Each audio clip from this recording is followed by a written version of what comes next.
What is going on, guys? Today, another day at the Bearded Panda Fab Shop. And it's a scorcher, man. Let me tell you, ladies, folks, YouTubers, rumblers, you know, the peeps. So this bad boy is stopping all my sweat from dripping in my face, which is what I really need on a hot day like today. And today's video is not about wide body kits, even though you'll probably see one in the background in the video. But it's not about wide body kits, trucks, how to paint, how to do this, how to do that. It's basically on a company that's sponsoring us, Maxpeedingrods company. And they have sponsored us a set of coilovers for us to do a review on and install and explain to you guys what this product is all about. I don't know if you've seen, I have a couple of other YouTubers out there who have been sponsored by these guys and are showing you the product, the quality of the product, you know, comparison and all that stuff. And that's what we're gonna do here. So let's get inside the shop. Let's get that box open and let's install these coilovers on that wide body Bearded Panda Fab TC.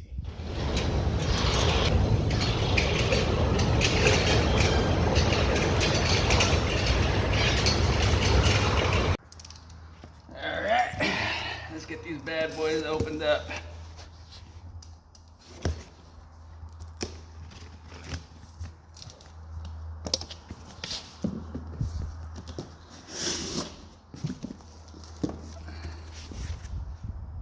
All right, got a courtesy customer service card, all their contact information, and our coilovers.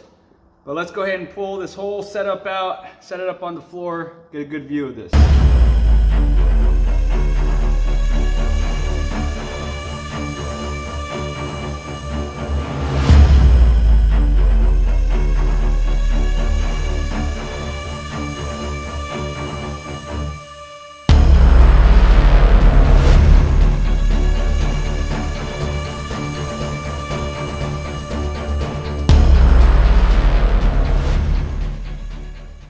All right, so the whole hype about this coilover. So we got a steel lower end mounting point, some nice adjustable collars.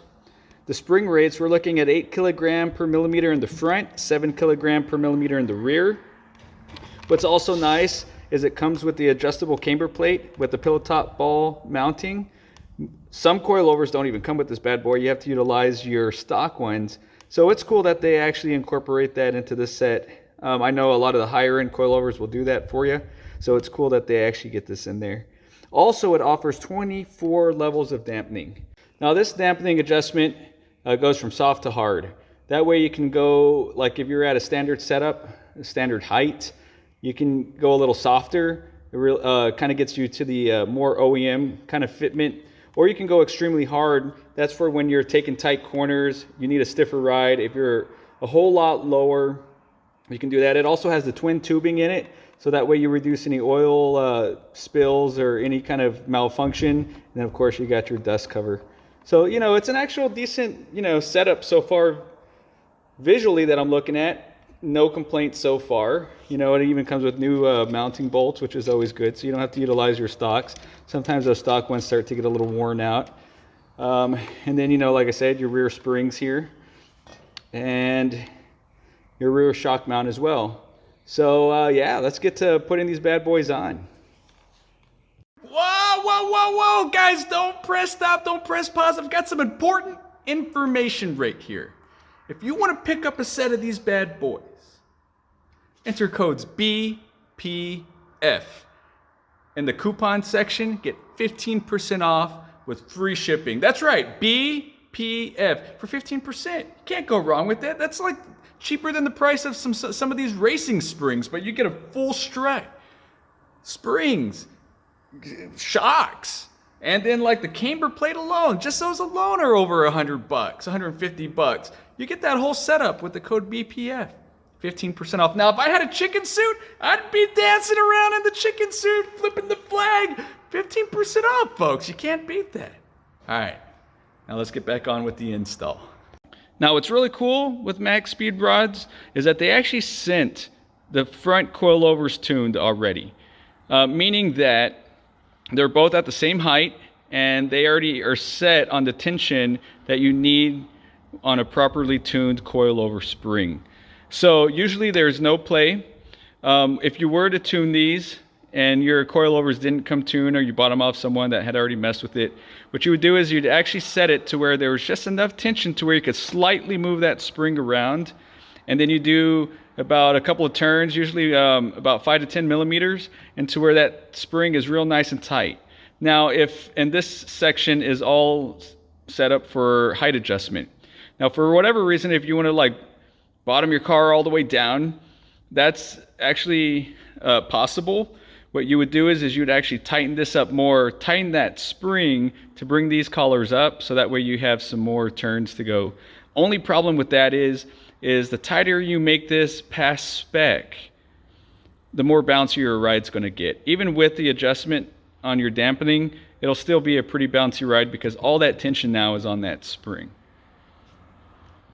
Now, just to let y'all know, this is our forged carbon fiber radiator cover that we make here at Bearded Panda Fab. That is available for the 2.0 model.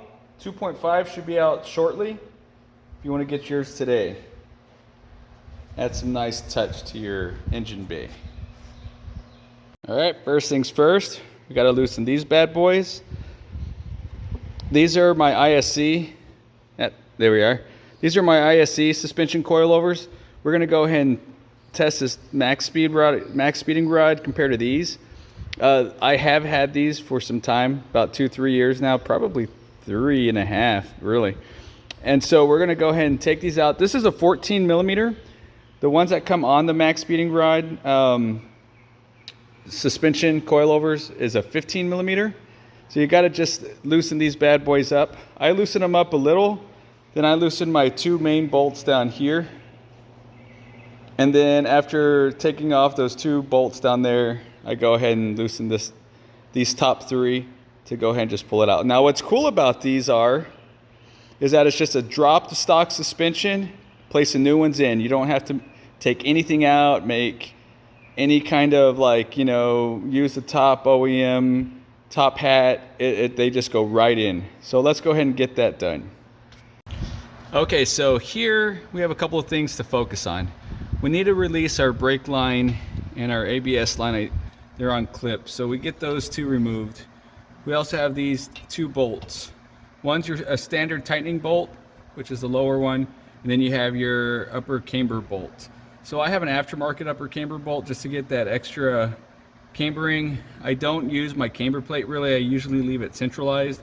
Luckily, with the offsets and the size of the rim that I get, I can just solely depend off this, but if need be, I use the camber plate.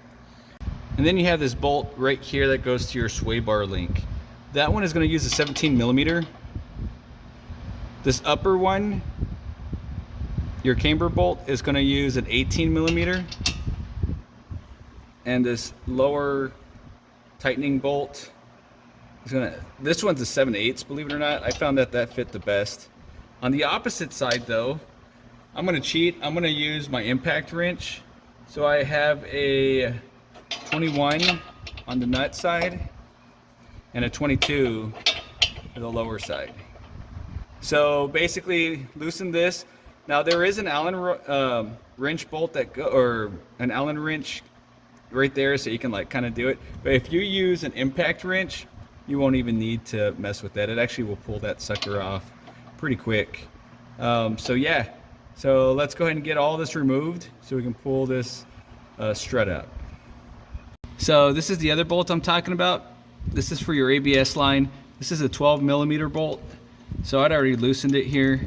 So we just take that bad boy off. Now you got to really be careful with this line, because in all honesty, if you release your strut and this sucker falls off, it's going to pull on that ABS line and it'll pretty much cause a light to trigger inside, and that's usually because it pulls on the wires, and after that you'll probably have to replace it. So definitely make sure you take that sucker off. Plus you're gonna have to take it off to free the brake line, the brake hose, which is that right there, ABS line, That way it's off the strut. So let's keep removing stuff. All right, so here's my ISC suspension sitting next to the new Maxpeedingrod suspension. See, the top hats are similar but slightly different, of course, as far as like shape. You know, ISC is a little rounded off, got some coolness to it. Now these ISCs are old, so please excuse the dirtiness. And also, I've kind of rigged it up in this section here because I wanted to get lower. So I got rid of some of the rings, and then I like pretty much got that ring, put it on the bottom to tighten it up to make sure there was no wiggle room.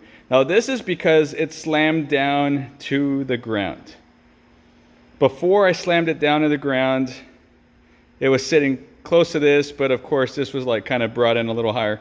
So I'm gonna set this section up a little more just because I want it to be kind of close to this, but not all the way, because I also want to trailer the TC soon. So I'm gonna go ahead and just kind of maybe bring it up just a hair, but not too much adjustments to these, because I've read and heard that the fronts can slam all the way down to the ground, the rears not so much. So I'm just gonna bring it up a little bit, put it back in. Any adjustments I need to make, I can make by the rings while the car, by the ring, while they're on the car. Okay, now like I've said, having the jack underneath the rotor really helps out. At this point, it looks like I need to bring it down a little bit. So I'm gonna go ahead and just loosen up the jack, let it come down to where it needs to be, and then I'll put the bolts in. Now of course you're gonna have to get an alignment afterwards. I don't really worry about that too much because I can kind of do a self alignment pretty decent like, and then also like this bad boy's a trailer queen in all honesty, so it's going to you know, be okay the way it is. So I'll just put that bolt in, do my manual alignment, and go ahead and go the reverse way of taking it off, putting it on. Okay, now it is kind of dirty down here, no judging. This car's been in the shop inside storage for the past year, so it needs a really good cleaning. Anyhow, what we're gonna do is remove these two bolts. This one actually obviously holds the shock. This one holds this lower arm in place. So in order to take out that spring, we have to remove this bolt. Now like I said, it is running on a coilover system already. So obviously on the bottom there's a bolt that needs to be removed that actually holds the cup in place. So I'm going to get that worked on and get all this stuff out. These bolts were 17 millimeters. I can't remember if I mentioned anything. So the other thing you need to do to drop this is this linkage bar here. That is going to be with the 14 millimeter. So once you bring this sucker down, this entire lower arm will come out. Then you can work with this spring here. So yep, get that done. Another thing to do that helps out is throwing a jack under there to support this arm. Takes the tension off that bolt. So it's going to be good to use this bad boy when it's time to push this sucker back up. Just another pro tip. Okay, so like with this rear setup with the springs that Maxpeedingrod provides, it is a bit taller than my ISC. Now the ISC ones I had ordered a medium kind of rating. I can't remember the rating right off the bat, but it was to help provide a stiffer ride, and because I wanted to be a whole lot lower, it also had a smaller travel. So this allows me to get pretty much as low as my car is on social media and everything else. This one, on the other hand, this might be a little bit of a problem when it comes to height. So I'm going to max out the cup here. So to do so, I'm going to take off this ring, because I know that by having that ring, I'm going to have that rear end real high. Now this isn't recommended, but this is something for those who do want to end up getting lower. So let's see here. So you're going to need this guy here in order to hold the seat of the spring.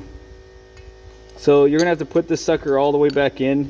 Without it, it's kind of wishy-washy in there, and we definitely don't want that. Now another thing that you're gonna do is gonna use this rubber isolator. Bring that over from your previous spring over to this one. So with that said, like I said, I'm gonna max this out with this all the way down, subtracting this one ring. Let's see how low the sucker will get.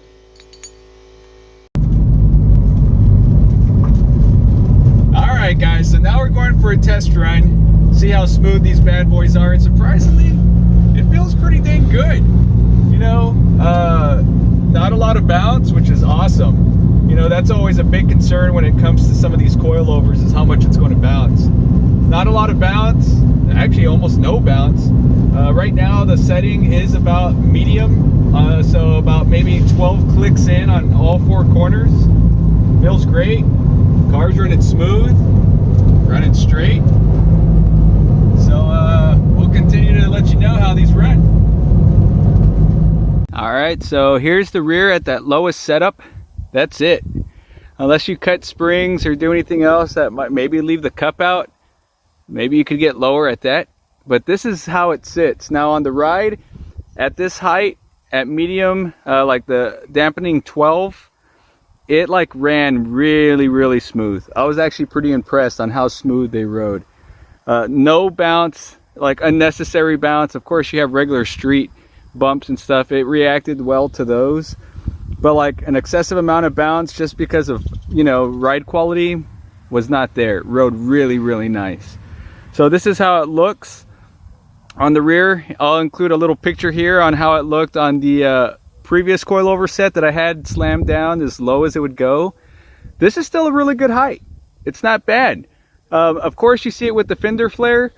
I built these fender flares to actually be at the same height as the stock body line. So yeah, that's how it fits, which isn't bad at all. Like, I mean, it sets you right above, you know, the wheel well sits right above the tire, you know, not too bad. If you're going to get springs, I would definitely recommend these over springs for about the same price. So let's just get an overview on the front. The front can go a whole lot lower, but here, let's turn this camera over there. How about that? The front can go a whole lot lower. The only reason why it's not that low is so that way they're leveled out front and back, sitting about the same height. Also, like I said, I am going to trailer this thing soon, so I definitely need it to get on a trailer. But height wise, it's still the same. You could get that front end all the way down to the ground. It's just the rear that, you know, that sits where it sits.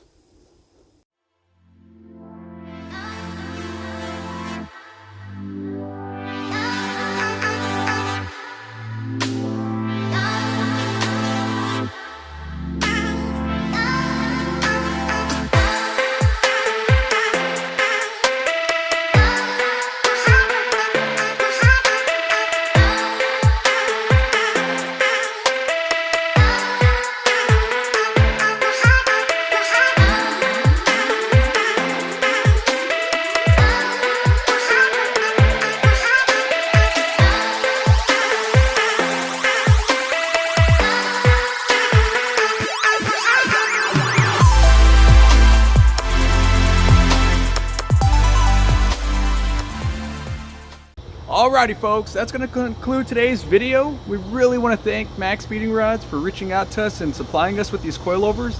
I really hope it helps anybody out there who had questions, concerns, and comments on this specific coilover. I know, like, you see it on their website, you see other TC users use them, and not just TC, like every other make and model.